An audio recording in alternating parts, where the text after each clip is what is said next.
ஆண்டவர் ஒரு புதிய நாளை உங்களோட ஒவ்வொருவரோட வாழ்க்கையிலையும் கொடுத்துருக்கிறாரு இல்லையா? எவ்வளவுதான் நான் ஜெபம் பண்றது, இவ்வளோ நாள் நான் ஜெபம் பண்ணியிருக்கேன், என் வாழ்க்கையில சில காரியங்கள் நடக்கவே இல்லையே அப்படின்னு சொல்லி சோர்ந்து போய் இந்த நிகழ்ச்சியை நீங்க பார்த்து கொண்டிருக்கிறீங்களா? ஆண்டவர் உங்களோட கூட பேச போகிறார். ஒரே ஒரு கீ ஃபார் யுவர் சக்சஸ் நான் சொல்லித்தர போறேன். அந்த ஒரு கீ உங்களோட வாழ்க்கையில இருக்கும் பொழுது ஆண்டவற்றிலிருந்து காரியங்களை நம்மளால இழுத்து கொள்ள முடியும் அப்படின்னு சொல்லி நம்ம பார்க்க போறோம். அது என்ன கீங்கிறத நம்ம பார்ப்போமா? இப்போ ஒரு அயன் இருக்கு, ஒரு மேக்னெட் இருக்கு. அப்ப அந்த இரும்பும் காந்தமும் பக்கத்துல வரும் பொழுது அது என்ன ஆகும்? ஒன்றை ஒன்று ஈர்க்கும் அப்படின்னு சொல்லி நம்ம பாக்குறோம். வேதத்துல பெரும்பாடுபட்ட ஸ்திரீயுடைய ஒரு சம்பவத்தை குறிச்சு நம்ம பாக்குறோம். நம்ம என்ன பாக்குறோம்னா, அந்த பெரும்பாடுபட்ட ஸ்திரீ தனக்குரிய எல்லாவற்றையும் விற்று அவளுக்கு அந்த உதிரப்போக்கு நிக்கவே இல்லை, அந்த அவளோட பலவீனம் மாறவே இல்லை அப்படின்னு சொல்லி ஒரு சோர்வோட, ஆனா விசுவாசத்தோட அவ அந்த ஏசப்பா இருக்கிற அந்த கிரௌடுக்குள்ள வரா. அப்படி வரும் பொழுது அவ என்ன யோசிச்சுட்டு வந்திருப்பா? என்னால இந்த பலவீனத்தை வச்சு ஃபாஸ்டா நடக்க முடியாது, ஓட முடியாது, ரொம்ப ஒரு ஆக்டிவா போய் நான் வந்து அந்த கிரௌட்ல பார்ட்டிசிபேட் பண்ண முடியாது. ஆனா எப்படியாவது நான் கஷ்டப்பட்டு போய் ஏசப்பாவுடைய வஸ்திரத்தின் ஓரத்தை தொட்டுட்டா போதும், எனக்கு கண்டிப்பா சுகம் கிடைச்சிரும் அப்படின்னு சொல்லி ஒரு விசுவாசத்தோட போறா. அப்படி போகிறப்ப கஷ்டப்பட்டு அந்த கிரௌடுக்குள்ள போய் ஏசப்பா எங்க இருக்காங்கிறத பார்த்து அவருடைய ட்ரெஸ்ல ஒரு நுனி, யோசிச்சு பாருங்களேன், ட்ரெஸ்ல ஒரு கார்னரை தொடுறா. தொடும் பொழுது ஏசப்பா சொல்றாரு, என்னை யார் தொட்டது அப்படின்னு சொல்லி கேக்குறாராம். அப்ப கூட என்ன யார் யாரெல்லாம் இருந்தாங்க? மனுஷங்க, ஜனங்க இருந்தாங்க, மக்கள் இருந்தாங்க, இயேசுடைய சீடர்கள் பக்கத்துல இருந்தாங்க. அப்ப அவங்க சொல்றாங்களாம், உங்களை சுத்தி நெருக்கி கொண்டு அநேக பேர் நிக்கிறோம், ஆனா என்னை யார் தொட்டான்னு கேக்குறீங்களே ஆண்டவரே அப்படின்னு கேட்கும் பொழுது அவர் சொன்னாராம், இல்ல, என்கிட்ட இருந்து ஒரு வல்லமை போச்சு, என்னை யார் தொட்டா அப்படின்னு சொல்லி கேக்குறாராம். அப்ப யோசிச்சு பாருங்க, ஏசப்பாவோட அவ்வளோ நெருக்கமா இருக்கிறாங்க, ஏசப்பாவை தொட்டுக்கிட்டே தான் இருக்கிறாங்க, ஆனா அவர்கிட்ட இருந்த வல்லமை யாருக்கு போச்சு? அந்த பெரும்பாடுபட்ட ஸ்திரீக்கு போச்சு. அவர் வந்து இயேசுவை தொடல, இயேசுடைய வஸ்திரத்தின் ஓரத்தை தொடரா.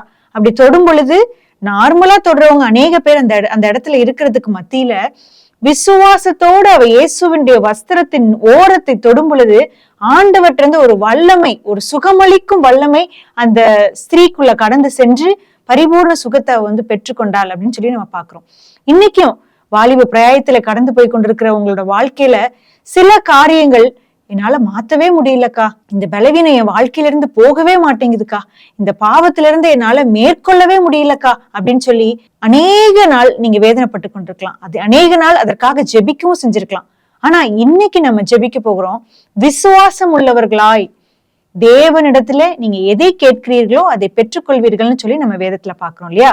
இன்னைக்கு நம்ம அந்த பெரும்பாடுபட்ட ஸ்திரீயை போல விசுவாசத்தோட தேவனுடைய ஆண்டவருடைய வஸ்திரத்தின் நுனியை அவள் தொட்டது போல, ஏசப்பா எனக்கு நீங்க இதை செய்யுங்க ஆண்டவரேன்னு சொல்லி விசுவாசத்தோட நீங்க கேட்கும் பொழுது ஆண்டவற்றிலிருந்து காரியங்களை நம்மளால் ஈர்த்து கொள்ள முடியும்.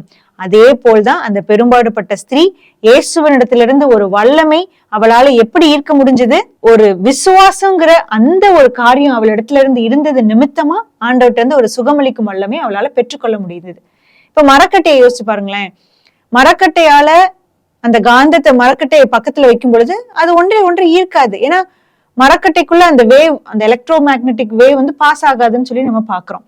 அப்ப நம்மளோட வாழ்க்கையில நம்ம மரக்கட்டையை போல இல்லாதபடிக்கு காந்தத்தை போல ஏசப்பா கிட்ட இருந்து நான் இன்னைக்கு சுகத்தை பெற்றுக்கொள்ள போகிறேன், ஏசப்பா கிட்ட இருந்து டெம்டேஷன்ல இருந்து ஓவர் கம் பண்ணக்கூடிய ஒரு வல்லமையை நான் பெற்றுக்கொள்ள போகிறேன்னு இன்னைக்கு நீங்க காலையில விசுவாசத்தோட நீங்க ஜெபிக்கும் பொழுது உங்களோட வாழ்க்கையில கர்த்தர் அற்புதங்களை செய்ய இன்றைக்கும் ஜீவனோட இருக்கிறார். நம்ம எல்லாரும் தலைகளை தாழ்த்தி ஒரே ஒரு நிமிஷம் ஜெபம் பண்ண போறோம். மாற்ற முடியாதுன்னு உங்களோட வாழ்க்கையில நீங்க நினைத்து கொண்டிருக்கிற காரியங்கள் நம்ம விசுவாசத்தோடு ஜெபிக்கிற இந்த மாத்திரத்துல ஆண்டவர் உங்களுக்கு அதை மாற்றி கொடுக்க வல்லவராக இருக்கிறார். கண்களை மூடுவோம்.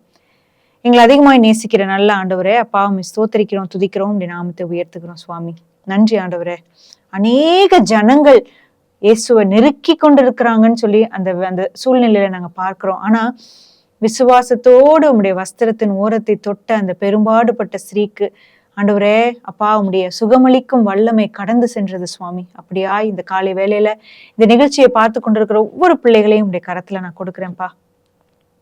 அப்பா எவ்வளவு போராட்டங்கள் ஆண்டவரே, அப்பா எவ்வளவு டிசப்பாயின்மெண்ட் சுவாமி, எவ்வளோ கன்ஃபியூஷன்ஸ், எவ்வளோ டவுட்ஸ் சுவாமி.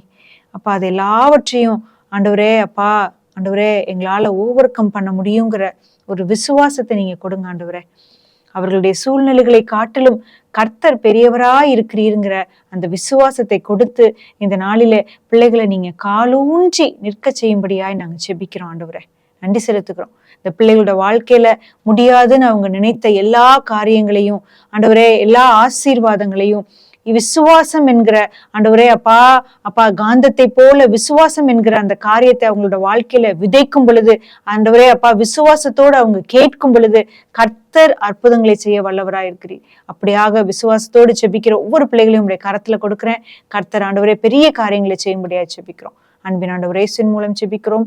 ஜீவனுள்ள நல்ல தகப்பனே, ஆமென்.